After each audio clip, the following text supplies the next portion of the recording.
आज हम लोग झारखंड पीजीटी का प्रैक्टिस सेट 1 देखने वाले हैं। इसमें पहला प्रश्न है, बांधो ना नाव इस ठाव के लेखक कौन है? तो कौन है इसके लेखक? निराला जी हैं। इसको हम लोग ट्रिक्स के माध्यम से ऐसे याद रखेंगे कि नाव को इस ठाव अर्थात इस स्थान पर मत बांधिए, क्योंकि यह स्थान कैसी है? बहुत निराली है। तो बांधो ना नाव इस ठाव के लेखक हो जाएंगे निराला। सुजान चरित के रचयिता कौन है? सुजान चरित के रचयिता हैं सूदन। इसको ऐसे याद रखना है, सुजान का चरित्र हम लोग जब भी सुनते हैं तो सुनने में कैसा आता है? रुदन आता है, अर्थात रोना आता है। सुजान का चरित्र हम लोग जब भी सुनते हैं तो सुनने में रुदन आता है। तो सुजान चरित के लेखक सूदन।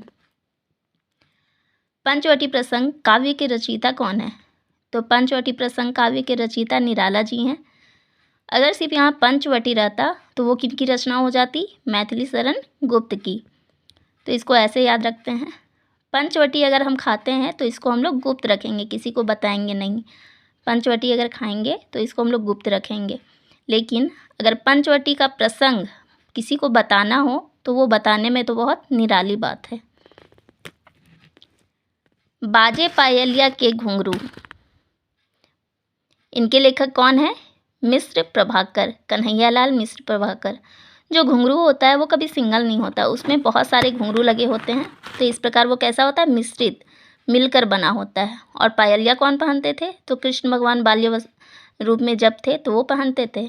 तो बाजे पायलिया के घुंघरू, कन्हैयालाल मिश्र प्रभाकर। सिद्धों की साधना में शून्य का पूरक तत्व था।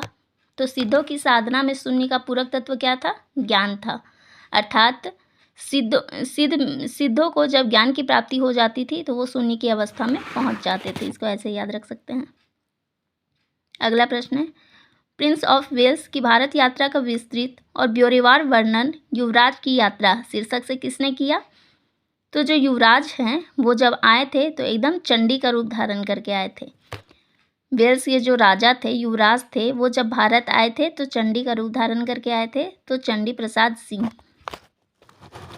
अगला प्रश्न है, गुंडा कहानी प्रसाद की किस कहानी संग्रह में संकलित है? तो ये किस में संकलित है? इंद्रजाल में।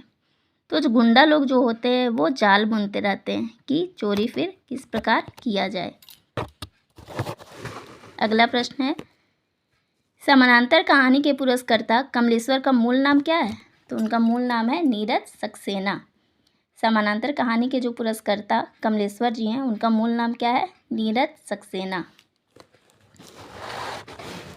अगला प्रश्न है, भक्ति विवेक निम्नलिखित में से किनकी रचना है? तो भक्ति में जब विवेक आ जाती है तो हम कैसे हो जाते हैं? मलुक के समान हो जाते हैं, मलुक दास। त्यागपत्र उपन्यास के लेखक कौन है? तो त्यागपत्र उपन्यास के लेखक कौन हैं? जैनेन्द्र कुमार।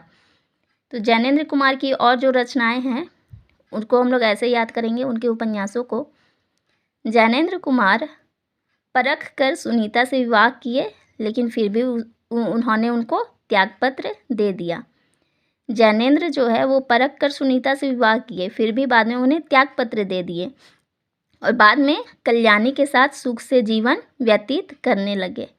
तो परख, सुनीता, त्यागपत्र, कल्याणी, सुखदा, व्यतीत मतलब विवर्त, ये इनकी उपन्यास हैं।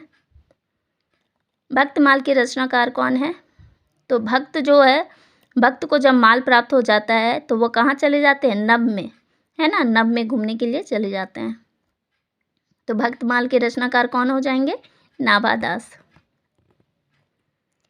निम्नलिखित में से किस कृति के लेखक जयशंकर प्रसाद नहीं हैं? तो जयशंकर प्रसाद की रचनाओं में कानन कुसुम है, ध्रुव स्वामिनी है, तितली है, लेकिन यह जो चारू चंद्र लेख है वह किनकी रचना है? हजारी प्रसाद द्विवेदी की है। तो इसको हम लोग कैसे याद रखेंगे? हजार लोग जो हैं वो चारू और चंद्र के लेख को पढ़ते हैं। हजारों लोग चारू और चंद्र के लेख को पढ़ते हैं। तो चारू चंद्र लेख किनकी रचना हो जाएगी? हजारी प्रसाद द्विवेदी की। अगला प्रश्न है, अनामदास का पोथा शीर्षक उपन्यास के लेखक कौन है? तो अनामदास का पोथा हजारों लोग पढ़ते हैं। अनामदास का पोथा हजारों लोग पढ़ते हैं, तो हजारी प्रसाद द्विवेदी। नीला चांद उपन्यास के लेखक कौन है? तो नीला चांद उपन्यास के लेखक जो हैं वो है शिव प्रसाद सिंह। तो ये क्या हो जाएगा आंसर, इनमें से कोई नहीं। तो नीला चांद, शिव भगवान जो है वो कहाँ रहते हैं, नीले चांद पे रहते हैं। शिव भगवान कहाँ रहते हैं, नीले चांद पे रहते हैं। तो नीला चांद के लेखक कौन हो जाएंगे, शिव प्रसाद सिंह। और उनकी इस रचना में उनको 3 पुरस्कार मिले थे। पहला है 1991 ईस्वी में उनको साहित्य अकादमी पुरस्कार मिला, 1992 में उनको शारदा सम्मान मिला और 1993 में उनको व्यास सम्मान मिला। अर्थात 91, 92, 93 लगातार आप देख सकते हैं कि नीला चांद उपन्यास के लिए उनको सम्मान दिया गया है। अपनी केवल धार काव्य संकलन के रचनाकार कौन है, अरुण कमल। तो अरुण कमल जो है वो अपनी ही धार में खिलते हैं। कोई उन्हें कितना भी बोल दे कि नहीं तुम मिट्टी में खिल जाओ या फिर तुम्हें गोबर में लगा दिया जाए, लेकिन ऐसा नहीं होता है। वो हमेशा अपने मन से पानी में ही खिलते हैं। तो अरुण कमल कहाँ, तालाबों में खिलते हैं, केवल अपनी धार में। हंस पत्रिका के संस्थापक का नाम क्या है, तो हंस पत्रिका है वो 1930 में प्रकाशित हुई थी। उसके संस्थापक कौन है, प्रेमचंद। और प्रेमचंद की मृत्यु के बाद शिवदान सिंह चौहान, अमृत राय, राजेंद्र यादव, इन सभी ने उनका संपादन कार्य संभाला था। अगला प्रश्न है, निम्नलिखित में से किस कृति के रचनाकार दुष्यंत कुमार हैं। तो अपनी केवल धार ये किनका है, अभी आप लोगों ने देखा ये अरुण कमल का है। कमल जो है वो अपनी ही धार में खिलती है।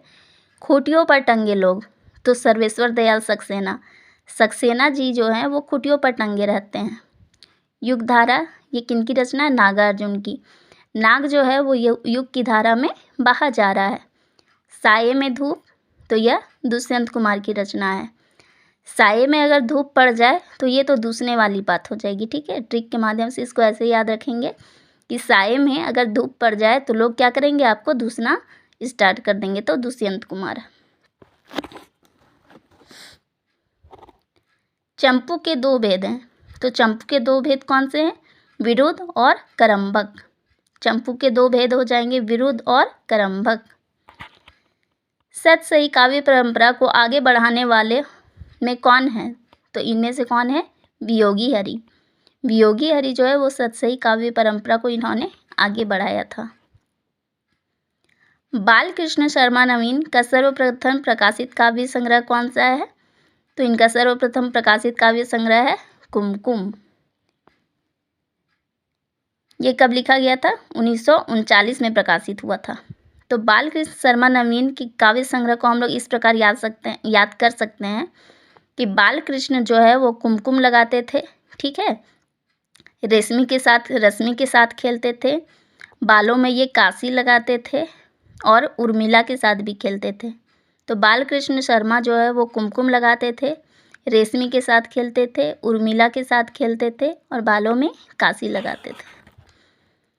काव्य संप्रदायों का सही विकास क्रम क्या होगा, तो हम लोग सबसे पहले रस के बारे में जानेंगे, ठीक है। उसके बाद अलंकार के बारे में जानेंगे।